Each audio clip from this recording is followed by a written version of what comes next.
பாரிஜாத சீரியலேருந்து சூப்பரான ப்ரோமோ வந்திருக்கு. நம்ம அதை பற்றி தான் இந்த வீடியோக்குள்ளே நம்ம பார்க்க போகிறோம். வாங்க நம்ம வீடியோக்குள்ளே போகலாம். விஷால் கிட்டே இருந்து அசோக் தப்பிச்சு வந்துட்டு இருக்கிறாங்க. விஷால் பார்த்தோம்னா நான் தான் அசோக்கோட தம்பின்னு தெரியாமல் அவர் என்னென்னா என்னை தப்பாக புரிஞ்சுக்கிட்டு இப்படி தப்பிச்சு போயிட்டுருக்கிறாரு அப்படின்னு சொல்லிட்டு விஷால் அப்படியே எரிச்சலாக இருக்கிறாங்க. ஏன்னா அசோக் ஸ்ரீஜா கையில் மாட்டிடக்கூடாதுன்னு அசோக் பார்த்தோம்னா விஷால் கிட்ட தப்பிச்சு நேராக மண்டபத்துக்கு வந்துருந்தாங்க. அப்போ விஷாலும் மண்டபத்துக்கு வந்துருந்தாங்க. உடனே அசோக் இந்த மண்டபத்துக்குள்ளே தான் போனதை நான் பார்த்தேன். எப்படி இந்த மண்டபத்துக்குள்ளே தான் இருக்கணும், ஆனால் என்ன பண்ணுறதுக்கு நான் அவனுடைய தம்பின்னு தெரியாமையே என்கிட்ட அவன் தப்பிச்சு வந்துட்டு இருக்கிறானே அப்படின்னு சொல்லிட்டு இருக்கும்போது அப்போ இசை அவங்க ஃபோன் பண்ணுறாங்க விஷாலுக்கு. விஷால் என்னாச்சு அப்படிங்கும்போது இப்போ விஷால் சொல்லிட்டு இருக்கிறாங்க, நான் மண்டபத்தில் தான் இருக்கிறேன் அப்படிங்கும்போது என்ன சொல்லிட்டு இருக்கிறேன், நீ மண்டபத்துக்கு வந்துட்டியா, அசோக்கை கண்டுபிடிச்சிட்டேன்னு சொல்லி கேட்கும்போது அசோக்கை கண்டுபிடிச்சிட்டேன், ஆனால் அவன் என்னை பற்றி தப்பாக புரிஞ்சுக்கிட்டு அவன் என்னென்னா என்கிட்ட தப்பிச்சு போயிட்டான், அவன் இந்த மண்டபத்தில் தான் இருக்கிறான் அப்படிங்கவும் உடனே இப்போ நீ எங்கே இருக்கிற மண்டபத்தில் அப்படிங்கும்போது உடனே அவங்க இருக்கிற இடத்த சொல்கிறாங்க. இசை அவங்க விஷாலை பார்க்க வந்துருந்தாங்க. என்ன விஷால் என்ன ஆச்சு அப்படிங்கும்போது அப்போ நடந்ததெல்லாம் சொல்லிட்டு இருக்கவும் இப்போ அசோக்கை நம்ம எப்படியாவது கண்டுபிடிச்சாகணும், ஏன்னா ஸ்ரீஜா கையில் மட்டும் சிக்கிட்டானா அவ்வளோதான், அப்புறமா இவ்வளோ தூரம் நம்ம கஷ்டப்பட்டு அவனை கண்டுபிடிச்சது எல்லாமே வேஸ்ட் ஆகிரும் அப்படிங்கிறாங்க. இது கிட்டதுமே இசை சொல்கிறாங்க, எப்படியும் மண்டபத்துக்குள்ளே தானே இருக்கிறாரு, அதனால் எப்படினாலும் நம்ம கண்டுபிடிச்சலாம் அப்படின்னு சொல்லிட்டு இருக்கிறாங்க. அடுத்ததாக பார்த்தோம்னா அங்கே வர்ஷினியை தான் காட்டுறாங்க. வர்ஷினி அழுதுகிட்டு இருக்கும்போது அப்போ இசை அங்கே வராங்க. வர்ஷினி எதுக்காக நீ அழுதுகிட்டு இருக்கிற அப்படிங்கும்போது என்ன பண்ணுறதுக்கு இன்னும் அசோக்கை கண்டுபிடிக்கல அப்படிங்கும்போது இங்கே பாரு அசோக்கை கண்டுபிடிச்சாச்சுது, ஆனால் அசோக் விஷாலை பற்றி தப்பாக புரிஞ்சுக்கிட்டு அவர்கிட்ட தப்பிச்சு வரேன்னு சொல்லிட்டு தப்பிச்சு வந்துட்டாரு, ஆனால் அந்த மண்டபத்தில் தான் இருக்கிறாரு, நீ கவலைப்பட வேண்டாம் அப்படின்னு சொல்லவும் இது கிட்டதுமே வர்ஷினி ரொம்ப சந்தோஷப்பட ஆரம்பிச்சுட்டாங்க.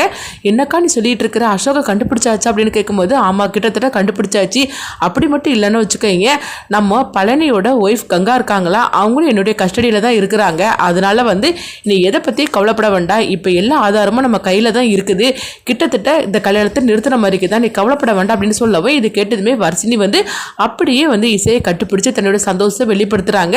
இப்போ இனிமேல் நீ அழமாட்டேல அப்படின்னு சொல்லும் போது இல்லைக்கா இனிமேல் நான் அழமாட்டேன், எனக்கு தைரியம் வந்துருச்சுக்கா அப்படின்னு சொல்லிட்டு இருக்கவும் அடுத்ததுங்க பார்த்தோம்னா அவங்க அசோக்கை தான் காட்டுறாங்க. அசோக் ரொம்பவே சோர்ந்து போய் அவங்க ஓடி வரவும் அப்போ சுபத்ரா கிட்ட வந்துருந்தாங்க. சுபத்ரா உடனே நீ யாரு தம்பி என்னாச்சு அப்படின்னு சொல்லி கேட்டுட்டு இருக்கும்போது எனக்கு கொஞ்சம் தண்ணி தருவீங்களா அப்படிங்கும்போது கொஞ்சம் இருப்பு அப்படின்னு சொல்லிட்டு தண்ணி எடுத்துக்கொண்டு கொடுக்குறாங்க. அம்மா நீ சாப்பிடலையான்னு சொல்லி கேட்கும்போது இல்லை நான் சாப்பிடல அப்படிங்கிறாங்க. நீ வாப்பா அப்படின்னு சொல்லிட்டு அவங்க கூட்டிட்டு போகவும் உடனே அவங்க பார்த்தோம்னா அம்மான்னு சொல்லி கூப்பிடுறாங்க. நீ என்னை இப்போ நீ எப்படி சொல்லி கூப்பிட்ட அப்படிங்கும்போது அம்மானு கூப்பிட்டேன், ஏன் நான் கூப்பிட்டது தப்பாயிடுச்சு அப்படின்னு கேட்கும்போது இல்லைப்பா நீ என்னை அம்மானு கூப்பிடும் போது எனக்குள்ள ஒரு சந்தோஷம் தெரியுது, அது மட்டும் இல்லாமல் என்னுடைய மகன்களுக்கும் உன்னுடைய வயசு தான், அதனால நீ என்னை அம்மானே கூப்பிடு வா அப்படின்னு சொல்லிட்டு அவங்க சாப்பிட்றதுக்காக அழைச்சிட்டு போகிறாங்க. அடுத்து பார்த்தோம்னா அவங்களை உட்கார வச்சு அவங்க சாப்பாடு பரிமாற சொல்லவும் அப்போ அசோக் சாப்பிட்டுட்டு இருக்கிறாங்க. அப்போ அசோக் நினைக்கிறாங்க இவங்களை பார்த்தாக்கி ரொம்பவே நல்லவங்களா தெரியுது, பேசாமல் இவங்ககிட்டே நம்ம ஹெல்ப் கேட்டால் என்ன, நம்ம நம்மளுக்கு நடந்தது எல்லாத்தையும் இவங்ககிட்ட சொன்னோம்னா இவங்க அதிகாரிக்கு ஃபோன் பண்ணுவாங்க, இதனால உண்மையை கண்டுபிடிச்சிடலாம், நம்மளை துரத்துனது யாரு, எதுக்காக இந்த மாதிரிலாம் நம்மளை அடைச்சி வச்சாங்கன்னு தெரியல, நம்ம அம்மாவே கண்டுபிடிச்சிடலாம், அதனால நம்ம இவங்ககிட்டே நம்ம ஹெல்ப் கேட்கலாம் அப்படின்னு சொல்லிட்டு அவங்க அசோக் அவங்க நினைக்கவும் அப்போ சுபத்ரா பல்லவி கூப்பிட வராங்க. அம்மா அப்பா அவங்களை கூப்பிடுறாங்க அம்மா அப்படின்னு சொல்லும் போது உடனே சுபத்ரா பார்த்தோம்னா அவங்க பார்க்கும்போது அசோக் கிட்ட சொல்றாங்க, அங்கே பாரு நீ எல்லாம் சாப்பிட்டுட்டு தான் போகணும், நான் கொஞ்ச நேரத்தில் இப்போ வந்துடும் அப்படின்னு சொல்லும் போது உடனே அசோக்கும் சரி அப்படிங்கிறாங்க. அசோக் அடுத்தது சாப்பிட்டுட்டு இருக்கும் போதே அங்கே விஷால் வந்துடவும் ஐயோ என்னை துரத்துனவங்க அவங்க வந்துட்டானே, இப்போ மட்டும் அவன் என்னை பார்த்துட்டான்னா திரும்பவும் என்னை அங்கேருந்து அதாவது அந்த ரூமுக்குள்ளே போய் அடைச்சி வைக்கிறதுக்காக இங்கேருந்து எனக்கு தூக்கிட்டு போயிடுவான், இப்போ இவங்கிட்ட தப்பிக்கணும்னு சொல்லிக்கிட்டு திரும்பவும் அசோக் அங்கேருந்து ஓடுறாங்க. அப்போ விஷால் பார்த்துருந்தாங்க, பார்த்ததுமே அசோக் தான் அங்கேருந்து ஓடுறான் அப்படின்னு சொல்லிட்டு விஷாலை துரத்திட்டு வராங்க. ஐயோ நம்மளை ஃபாலோ பண்ணிட்டு துரத்திட்டு வரான்னு சொல்லிட்டு அசோக் பார்த்தோம்னா அவங்க நேரடியாக அவங்க ஒரு ரூமுக்குள்ளே போகிறாங்க. அந்த ரூம் என்னன்னு பார்த்தோம்னா ஸ்ரீஜாவோட ரூமாக இருக்குது. அவங்க ரூமுன்னு தெரியாமல், அதாவது யாரோட ரூமுன்னு தெரியாமையே அவங்க மறைஞ்சு இருக்கிறாங்க. தன்னை இத்தனை நாள் மறைச்சி வச்சதை அவங்க தான் அப்படின்னு சொல்லிட்டு கூட அவங்களுக்கு தெரியாது, அதனால தெரியாதனால அந்த ரூமில் மறைஞ்சிருக்கவும் அடுத்தது ஸ்ரீஜாவுக்கு அவங்க ஆட்கள் ஃபோன் பண்ணுறாங்க. மேடம் இந்த மாதிரிக்கு அவன் தப்பிச்சு போயிட்டான் அப்படிங்கிறாங்க. என்னடா அப்படி உளறிட்டு இருக்கிறீங்க, தப்பிச்சு போயிட்டான்னா நான் என்ன அவங்ககிட்ட சொல்லி வச்சுருந்தேன், இப்படி பண்ணிட்டீங்களே அப்படிங்கும்போது எங்களை மன்னிச்சிருக்க மேடம் அப்படிங்கும்போது எனக்கு அதெல்லாம் தெரியாது, எப்படியாவது அசோக்கை நீங்கள் கண்டுபிடிச்சி ஆகணும் அப்படிங்கும்போது அது மட்டும் இல்லாமல் அசோக் இங்கே பக்கத்தில் இருக்கிற ஒரு மண்டபத்துக்குள்ளே தான் போனார் அப்படிங்கவும் எந்த இடத்துல அப்படின்னு சொல்லி கேட்கும்போது அப்போ அந்த இடத்த சொல்கிறாங்க. இவங்க சொல்கிறத பார்க்கும்போது இது இந்த மண்டபம் தான் என்ன அப்படின்னு சொல்லிட்டு அவங்க வந்து நினைக்கவும் சரி நீ எப்படி இருந்தாலும் சரி தான் நான் எப்படியாவது அசோக்கை கண்டுபிடிச்சி தீரணும் சரி நீங்கள் ஃபோனை வைங்கன்னு சொல்லிட்டு ஸ்ரீஜா பார்த்தோம்னா அப்போ அசோக்கு இந்த மண்டபத்துக்குள்ளே தான் வந்திருக்கிறான் அப்படின்னு சொல்லிட்டு அவங்களே எல்லா பக்கமும் தேடிட்டு இருக்கிறாங்க. அப்போ அவங்க ரூமுக்கு வராங்க. ரூமுக்கு வரும்போது பார்த்தோம்னா அசோக் அங்கே இருக்கிறாங்க. அசோக்கை பார்த்ததுமே ஸ்ரீஜா வந்து ஆகா நம்ம வந்து தேடிட்டு போனவன் நம்ம கையிலே மாட்டிக்கிட்டான்னு அப்படின்னு சொல்லிட்டு ஸ்ரீஜா சந்தோஷப்பட்டுட்டு இருக்கவும் அப்போ அசோக் வந்து ஸ்ரீஜாவிட்ட வந்து அவங்க வந்து ஹெல்ப் கேட்குறாங்க. மேடம் நான் வந்து அதாவது ஒரு சிக்கலாக மாட்டிக்கிட்டேன் என்னை தயவு செய்து நீங்கள் காப்பாற்றுங்க அப்படிங்கவும் உடனே ஸ்ரீஜா வந்து சிரிக்க ஆரம்பிச்சிருந்தாங்க. இதை கொஞ்சம் கூட வந்து அவங்க யோசிக்காமல் என்ன இந்த மாதிரிக்கு அவங்க சிரிச்சிட்டு இருக்காங்களே அப்படின்னு சொல்லிட்டு அசோக் நினைக்கவும் உனக்கு ஒரு விஷயம் தெரியுமா இந்த மண்டபத்தில் நீ ஒரு அம்மாவை சந்திச்சேன்னு என்று சொன்னியே அதுதான் உன்னுடைய உண்மையான அம்மா. அது மட்டும் இல்லாமல் இங்கே மாப்பிள்ளையாக ஒருத்தர் இருக்கிறானே அந்த இடத்துல நீ தான் இருக்கணும் அப்படின்னு சொல்லவும் இப்படிலாம் சொன்னதுமே அசோக்குக்கு ஒன்றுமே புரிய மாட்டேங்குது.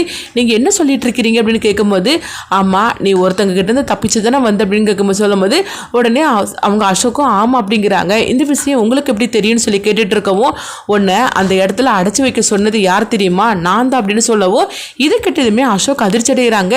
என்ன சொல்லிட்டு இருக்கிற அப்படின்னு கேட்கும்போது ஆமாம் இந்த வீட்டில் வந்து உன்னோட இடத்துல தான் நான் வந்து ஒருத்தனை ஏற்பாடு பண்ணி மாப்பிள்ளையை உட்கார வச்சிருக்கிறேன் அப்படின்னு சொல்லவும் நீ ஒரு அம்மாவை சந்திச்சேன்னு சொன்னேல அது உன்னுடைய உண்மையான அம்மா அப்படின்னு சொல்லவும் இது கெட்டதுமே அசோக் அப்படியே பதற ஆரம்பிச்சிருந்தாங்க. ஐயோ அதனால தான் எனக்கு வந்து அவங்கள பார்த்ததுமே என்ன அறியாமையோ ஒரு பாசம் வந்துச்சு தான் அதே மாதிரிக்கு அவங்களும் என்கிட்ட எவ்வளோ அன்பாக நடந்துக்கிட்டாங்க அப்படின்னு சொல்லிக்கிட்டு அவங்க நினைக்கவும் இப்போமே நான் எங்கள் அம்மாவை போய் பார்க்க போகிறேன்னு சொல்லிட்டு இருக்கும்போது அப்படிலாம் நான் உன்னை விட்டுருவேனா எப்படிங்கவும் உடனே ஸ்ரீஜாவை தள்ளி விட்டுட்டு அவங்க பார்த்தோம்னா கதவை திறக்கிறதுக்காக அசோக் போகும்போது உடனே ஸ்ரீஜா வந்து அசோக் தலையில் ஒரு கட்டையை வச்சு அவங்க அடிச்சிருந்தாங்க.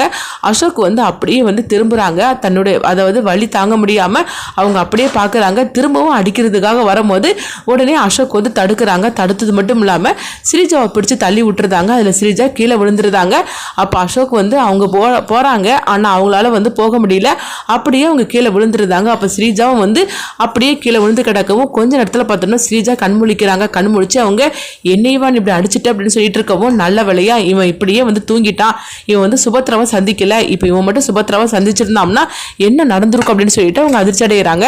இவனை இப்படியே விட்டுறக்கூடாது அப்படின்னு சொல்லிட்டு இருக்கவும் அடுத்ததாக பார்த்தோம்னா அசோக் வந்து அவங்க அந்த கட்டில் படுக்க வச்சிருந்தாங்க. படுக்க வச்சதுமே இந்த ரூம்லேயே நீ இருந்த கல்யாணம் முடிகிற வரைக்கும் அப்படின்னு சொல்லிட்டு ஸ்ரீஜா வந்து அந்த ரூமுக்குள்ளே வந்து அவங்கள பூட்டி வச்சுட்டு அவங்க போகிறாங்க.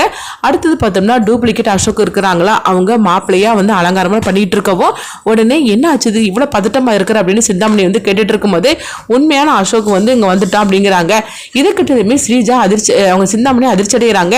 என்ன ஸ்ரீஜா சொல்லிட்டு இருக்கிற உண்மையான அசோக் வந்துட்டானான்னு சொல்லி கேட்கும்போது ஆமாம் வந்துட்டான் அவனை நான் வந்து ரூமில் வச்சு அடைச்சி வச்சுட்டு வந்திருக்கிறேன் அப்படிங்கும்போது ஐயோ இப்போ என்ன பண்ணுறதுக்கு அப்படிங்கவும் கொஞ்ச நேரத்தில் வர்ஷினி காலத்தில் அவன் பழனி வந்து தாலி கட்டிட்டான்னா அதுக்கப்புறம் என்ன நடந்தாலும் பரவாயில்ல நம்ம எப்படியாவது சமாளிச்சிடலாம். ஆனால் வர்ஷினி காலத்தில் இவன் தாலி கட்டியே தீரணும் அப்படின்னு சொல்லி நினைக்கிறாங்க. அடுத்தது அங்கே பார்த்தோம்னா வர்ஷினியை அலங்காரம்லாம் பண்ணிகிட்டு இருக்கவும் இப்போ இசை இங்கே வராங்க. அப்போ வந்து வர்ஷினி வந்து இசைக்கிட்டே கேட்டுட்டு இருக்கிறாங்க. அக்கா என்னக்கா ஆச்சுது அசோக் மண்டபத்தில் தானே இருக்கிறதா சொன்னீங்க கண்டுபிடிச்சிங்களான்னு சொல்லி கேட்கும்போது அதுதான் வர்ஷினி அசோக் இந்த மண்டபத்துக்குள்ளே தான் வந்தான் ஆனால் அதுக்கப்புறம் என்ன ஆச்சுன்னே தெரியல அப்படின்ட்டு இருக்கும்போது இப்போ சுபத்ரா வந்து ஒரு தம்பி இங்கே வந்தார் ஆனால் அதுக்கப்புறம் வந்து அவரை காணவே இல்லையே ஒருவேளை மண்டபத்தை விட்டு போயிட்டார் போலுக்கு அப்படின்னு சொல்லிட்டு சுபத்ரா வந்து அசோக்கை பற்றி நினைக்கிறாங்க. ராகவ் வந்து அவங்க விஷால் கிட்ட கேட்டுட்டு இருக்கிறாங்க. விஷால் என்னாச்சுது அசோக் எங்கே இருக்கானே தெரியல அப்படிங்கும்போது அதுதான் எனக்கு தெரியல அநேகமாக இந்த மண்டபத்தை விட்டு அவன் போயிருக்க முடியாது. சரி நம்ம எதுக்கும் வந்து எல்லா ரூம்லேயும் செக் பண்ணி பார்க்கலாமா அப்படின்னு சொல்லிட்டு அவங்க ஒவ்வொரு ரூமையும் வந்து விஷாலும் ராகவும் இசையும் 3 பேருமே செக் பண்ணிட்டு இருக்கிறாங்க. அப்போ பார்க்கும்போது வந்து 2 ரூமும் பூட்டிகிட்டு இருக்குது. ஒன்று ஸ்ரீஜாவோட ரூமும் இன்னொன்று பார்த்தோம்னா வந்து அவங்க மித்ராவை அடைச்சி வச்சிருக்காங்களா அந்த ரூமும். இந்த 2 ரூம் மட்டும் ஏன் லாக் ஆகி இருக்குது அப்படின்னு சொல்லிட்டு இருக்கும்போது அடுத்து எங்கே பார்த்தோம்னா ஸ்ரீஜா வந்து அவங்க பழனிக்கிட்ட நின்றுட்டு இருக்கனால அவங்க இந்த ரூமில் செக் பண்ணிட்டு இருக்கிறத அவங்க கவனிக்கல. அப்போ உடனே இந்த 2 ரூம் தான் பூட்டிட்டு இருக்குது. இந்த 2 ரூமும் நம்ம ஓப்பன் பண்ணி பார்த்தா தெரிஞ்சிடும் அப்படின்னு சொல்லிட்டு இருக்கும் போதே இப்போ இந்த 2 ரூம் லாக்காலாம் இருக்குது. இப்போ வந்து சாவி வேணும்னு சொல்லிட்டு இருக்கும் போதே அப்போ உடனே இசை வந்து பார்த்தோம்னா தன்னுடைய தலையில் இருக்கிற அந்த ஹேர் பின் எடுத்து கொடுக்குறாங்க. இதை வச்சு ஓப்பன் பண்ணலாம் அப்படின்னு சொல்லிட்டு அவங்க ஓப்பன் பண்ணி பார்த்துட்டே இருக்கிறாங்க. ஆனால் ஓப்பனே ஆக மாட்டேங்குது. என்ன இசை இந்த ரூம் ஓப்பனே ஆக மாட்டேங்குன்னு சொல்லிட்டு இருக்கும் போதே அப்போ கிட்டத்தட்ட வந்து ஒரு கட்டத்தில் வந்து அவங்க ஓப்பன் பண்ணியிருந்தாங்க. பார்த்தோம்னா மித்ராவை அவங்க தூங்க வச்சிருக்கிறாங்க. மித்ரா வந்து இந்த அதாவது இந்த மண்டபத்தை விட்டு போயிட்டு தான் வந்து ஸ்ரீஜா வந்து சுபத்ரா அத்தைகிட்ட சொல்லிட்டு இருந்தா. ஆனால் இங்கே பார்த்தோம்னா மித்ரா மேடம் இங்கே தானே இருக்கிறாங்க அப்படின்னு சொல்லிட்டு உடனே அவங்க போகிறாங்க. போய் தண்ணி தெளித்து அவங்க எழுப்புறாங்க. அப்போ மித்ரா வந்து அப்படியே கஷ்டப்பட்டு எந்திக்கிறாங்க. ஆமாம் மேடம் நீங்கள் இங்கே தான் இருக்கிறீங்களா அப்படின்னு சொல்லிட்டு இருக்கும்போது உடனே மித்ரா வந்து சொல்கிறாங்க, ஸ்ரீஜா அந்த மாதிரிக்கு என்னை அடிச்சுட்டா. அது மட்டும் இல்லாமல் இந்த மண்டபத்தில் இருக்கிறது உண்மையான மாப்பிள்ளையே கிடையாது, அவன் நான் அனுப்பின அசோக்கே கிடையாது அப்படிங்கும்போது இந்த விஷயம் எங்களுக்கு தெரியும் அப்படிங்கிறாங்க. என்ன விஷயம் சொல்லிட்டு இருக்கிற, உங்களுக்குலாம் தெரியுமா அப்படிங்கும்போது ஆமாம் உண்மையான அசோக்கும் இங்கே தான் இருக்கிறான், இது எல்லாமே இந்த ஸ்ரீஜாவோட வேலை தான், இப்போ வந்து உண்மையான அசோக்கை தான் நாங்கள் தேடிட்டு இருக்கிறோம், இந்த மண்டபத்துக்குள்ளே தான் இருக்கிறாரு அப்படிங்கும் போது அடுத்த பார்த்தோம்னா மித்ரா வந்து இந்த விஷயத்தை நம்ம இப்போவுமே சுபத்ரா கிட்ட நான் சொல்ல போகிறேன், இந்த கல்யாணம் நடந்துடக்கூடாது அப்படின்னு சொல்லிட்டு அவங்க மித்ரா வந்து அங்கே இருந்து போகிறாங்க. அடுத்து தான் இன்னொரு ரூமை திறக்கவும் அங்கே பார்த்தோம்னா அசோக் தூக்கமான நிலைமையில இருக்கவும் அண்ணன் இங்கே தான் இருக்காரு அப்படின்னு விஷால் வந்து அவங்க சொல்லவும் அடுத்தது பார்த்தோம்னா அசோக்கு முகத்தில் அவங்க தண்ணி தெளித்து எழுப்பவும் இவங்க 3 பேருமே இருக்கிறாங்க. ஐயோ திரும்பவும் என்னை வந்து கூட்டிகிட்டு போகிறீங்களா அப்படின்னு சொல்லிட்டு இருக்கும்போது உடனே இசை வந்து சொல்கிறாங்க, இவங்க வந்து உன்னை கூட்டிகிட்டு போகிறதுக்காக இல்லை, அடைச்சி வச்சது வேற ஒருத்தங்க அப்படின்னு சொல்லிட்டு இருக்கும்போது அது எனக்கு தெரியும், அவங்களுடைய ஆளுக்கு தானே இவங்க அப்படின்னு சொல்லிட்டு இருக்கும்போது இவங்க 2 பேருமே வந்து உங்களுடைய தம்பியாக்கும் அப்படின்னு இசை வந்து உண்மை போட்டு உடைக்கிறாங்க. இது கெட்டதுமே அசோக் அதிர்ச்சி அடைகிறாங்க. அப்போ விஷால் வந்து சொல்கிறாங்க, ஆமாம் நான் உன்னை காப்பாற்றினதே நான் தான், ஆனால் நீ என்னை தப்பாக புரிஞ்சுக்கிட்டு என்கிட்ட இருந்து தப்பிச்சு வரேன்னு சொல்லிட்டு நீங்கள் வந்துட்ட, அது மட்டும் இல்லாமல் உன்னை வந்து யார் வந்து கடத்தி வச்சாங்களோ அவங்ககிட்டயும் நீ வந்து மாட்டிக்கிட்டே அப்படின்னு சொல்லும் போது இதை கேட்டதுமே அசோக் அதிர்ச்சி அடைகிறாங்க. இப்படி ரொம்பவே விறுவிறுப்பாக எடுத்துகிட்டு போயிட்டு இருக்கிறாங்க. அடுத்து இந்த விஷயம் எல்லாமே வந்து சுபத்ராவுக்கு தெரிய வரும்போது அடுத்து என்ன நடக்க போகுதுன்னு சொல்லிட்டு வெயிட் பண்ணி பார்க்கலாம்.